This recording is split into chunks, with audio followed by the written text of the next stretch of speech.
Assalamualaikum warahmatullahi wabarakatuh. Perkenalkan, saya dengan Fardina, CGP Angkatan 9 dari SDN Cikini 01 Bali, Kecamatan Menteng. Saya di sini tidak sendirian, saya berteman dengan Pak Ihal sebagai Kepala Sekolah SDN Gangsaan 01. Apa kabar Pak? Sehat? Alhamdulillah. Pak Ihal mohon izin dalam rangka proses sebagai CGP atau calon penggerak, saya akan mewawancari Pak Ihal, yaitu demokrasi kontekstual dengan tema pengambilan keputusan berbasis nilai kebajikan sebagai pemimpin. Baik Pak Ihal, bisa kita mulai Pak ya. Yang pertama Pak, bagaimana Bapak dapat mengidentifikasi kasus-kasus dilema etika dengan rujukan moral Pak? Yang kami lakukan adalah pertama menganalisa dan identifikasi apa saja orang-orang dalam ini menganalisa identifikasi dan siapa yang terlibat. Jadi Bapak menganalisa terlebih dahulu, lalu mengidentifikasi permasalahan yang ada Pak ya.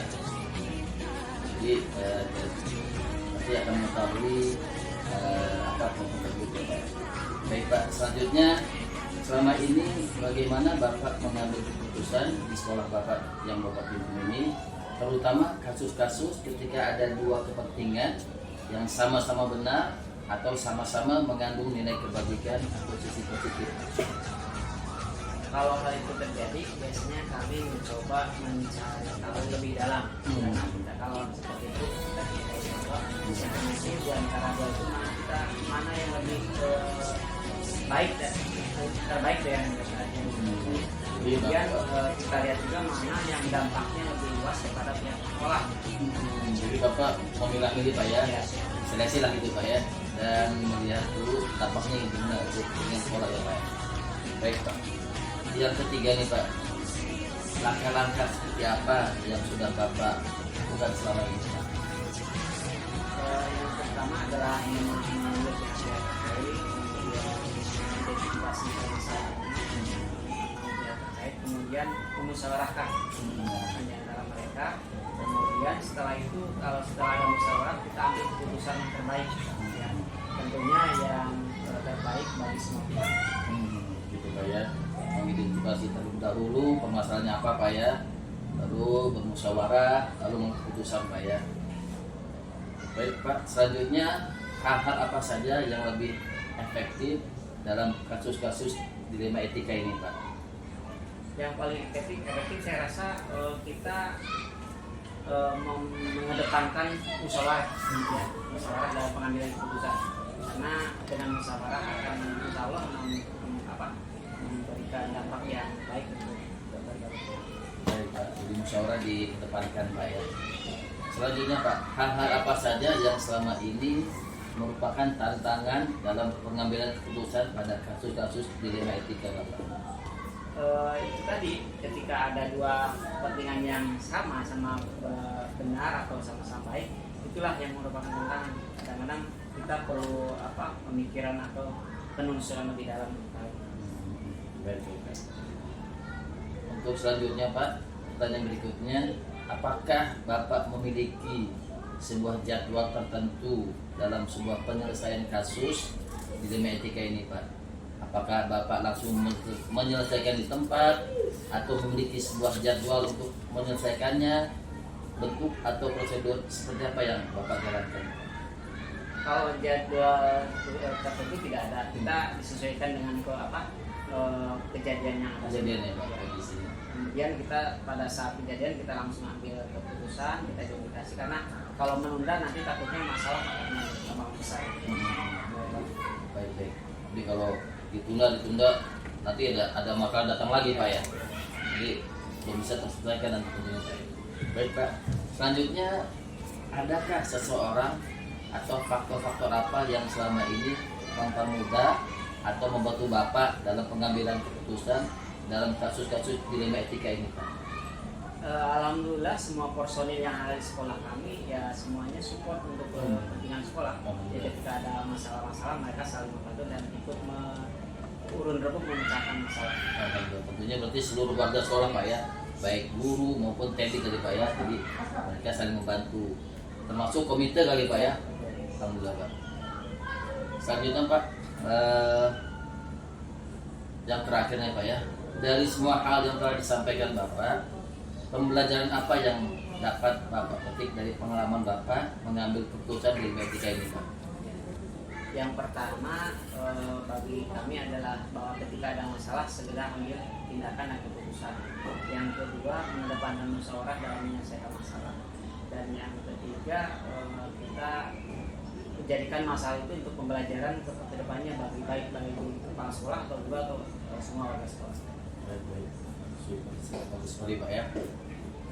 Baik Pak, saya rasa wawancara pada kesempatan ini cukup Pak, dan saya dapat mengambil banyak informasi dari Bapak, pengalaman Bapak. Mudah-mudahan apa yang telah Bapak informasikan atau utarakan bermanfaat bagi saya ini Pak ke depannya, dan saya berdoa semoga Bapak sehat selalu dan sukses, dan juga lebih bijaksana lagi, dan juga bisa sukses di sekolah PGS ini yang Bapak pimpin.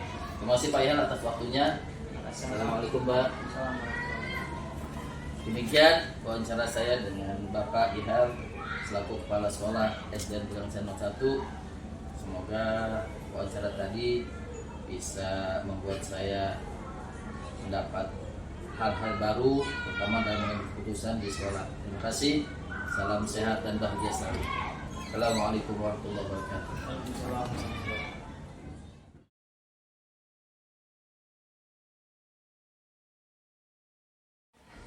Selamat pagi Bu Besti. Selamat pagi Pak Ferdinand. Apa kabar Bu? Kabarnya baik. Sehat hari ini Bu ya. Alhamdulillah.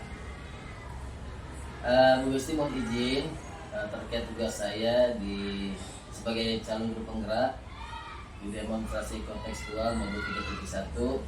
Saya ingin mau cari Ibu selaku kepala sekolah di sekolah kita ini. Baik, kita mulai Bu ya. Iya baik Pak. Baik Bu, yang pertama bagaimana Ibu dapat mengidentifikasi kasus-kasus dilema etika dengan rujukan moral? Iya, mengidentifikasinya itu Pak dengan menanyakan permasalahannya apaan. Masalahnya apa? Nah, lalu kita cari solusinya, kita pilih-pilih dulu mana yang perlu didahulukan. Jadi kita mengidentifikasi itu sesuai dengan permasalahannya Pak. Jadi identifikasi lalu dipilah-pilah mana yang lebih didahulukan itu Bu ya. Baik Bu. Yang kedua ini Bu ya, selama ini bagaimana Ibu mengambil keputusan di sekolah Ibu yang Ibu pimpin ini, terutama kasus-kasus ketika ada dua kepentingan Ibu yang sama-sama benar atau sama-sama mengandung nilai kebajikan atau sisi positif Bu? Ya, kita sekarang misalnya ada dua permasalahan Pak. Iya, Bu. Permasalahan antara si A dan si B. Sama-sama mereka mempunyai baik menurut mereka masing-masing kan. Tapi kan belum, kita tanyakan dulu permasalahannya apaan. Kita tanyakan dari kedua belah pihak, kita duduk bersama, kita menceritakan apa sih menjadi permasalahannya, tidak bisa Jadi ya di situ panggil orang tersebut, bicara bersama, terus ditanyakan seperti apa masalahnya.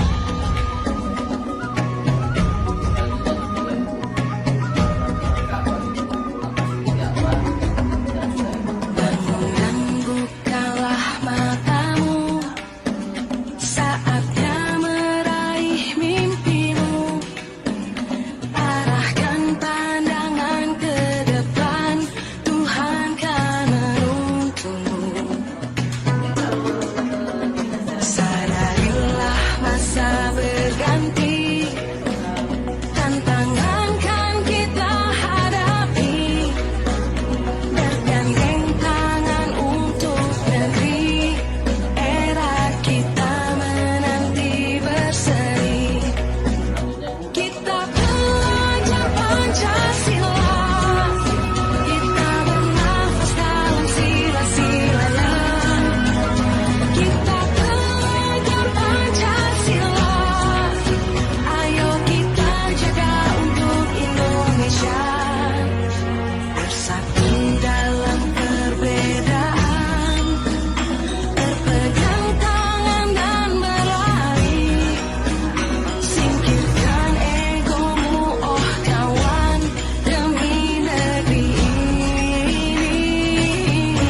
langsung menyelesaikan di tempat atau memiliki sebuah jadwal untuk menyelesaikannya, bentuk atau prosedur seperti apa yang ibu jalankan, Bu? Sebenarnya kita itu nggak pengen punya masalah ya Pak. Iya, Bu. Kalau dijadwalin kan berarti kita pengen ada masalah kan. Iya, iya. Masalah itu bisa kita bagi dua. Ada permasalahan yang memang urgen, memang harus pada saat Selesaikan ya. itu harus mengambil keputusan. Ya, kita akan segera mengambil keputusan. Tapi Iya. ada masalah mungkin yang tidak Bisa dipending kali, Bu ya? kita mesti cari dulu Oh, nih. iya. Kita panggilkan dulu mungkin guru yang guru yang paling lama di sini, Senior, Bu ya. guru senior untuk mengetahui pribadi si guru tersebut apa sih permasalahannya gitu. Nah setelah itu kita diskusikan, kita analisis, setelah itu baru kita jadwal nanti ya kita sama-sama merembuk menyelesaikan masalah itu. Jadi masalah itu kita udah bisa semuanya harus segera udah keputusan. Ada yang segera, ada memang perlu kita diskusikan bersama. Tingkat Permasalahan Iya. tingkat kesulitan. Baik, Bu. Selanjutnya yang ketujuh nih, Bu.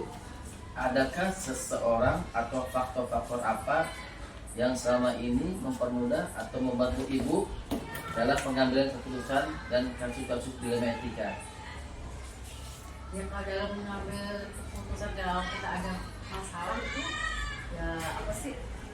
Ya seperti saya katakan tadi, kalau memang ada yang harus segera ditindaklanjuti, ya memang perlu itu keputusan hanya saya yang mengambil ya mengambil. Tapi kalau kita butuh dengan teman sejawat, maksud teman para guru-guru dengan tergantung permasalahannya itu Pak.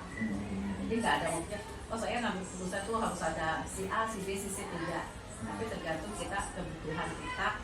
Kalau memang harus pimpinan yang mengambil keputusan, ya maka segera ambil keputusan tanpa ada orang lain. Atau apakah bisa juga dilihat karena kasusnya apa kali, Bu ya?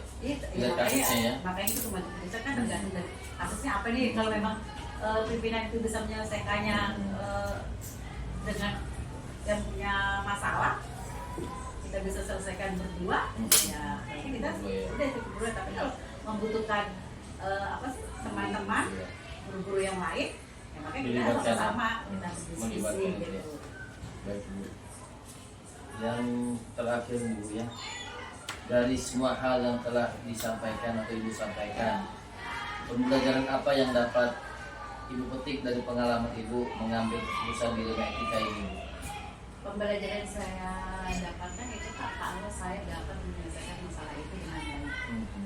Jadi kita boleh dapat menyelesaikan masalah dengan misalnya dengan orang yang bersangkutan, kita bisa duduk bersama, kita dapat ketika mengajukan masalah-masalah itu bisa selesai, dapat dengan kita damai, dengan senyum.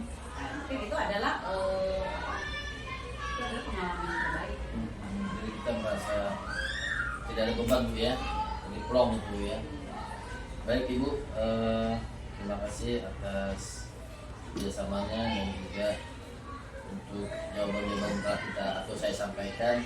Semoga kedepannya sekolah ini semakin maju dan Ibu pun juga semakin bijaksana dalam hal mengambil keputusan. Terima kasih atas waktunya, Bu. Sehat selalu, Bu ya. Ya, Selamat sama-sama pagi, Bu. Pak, selamat pagi, sukses selalu ya Pak. Terima kasih, Bu.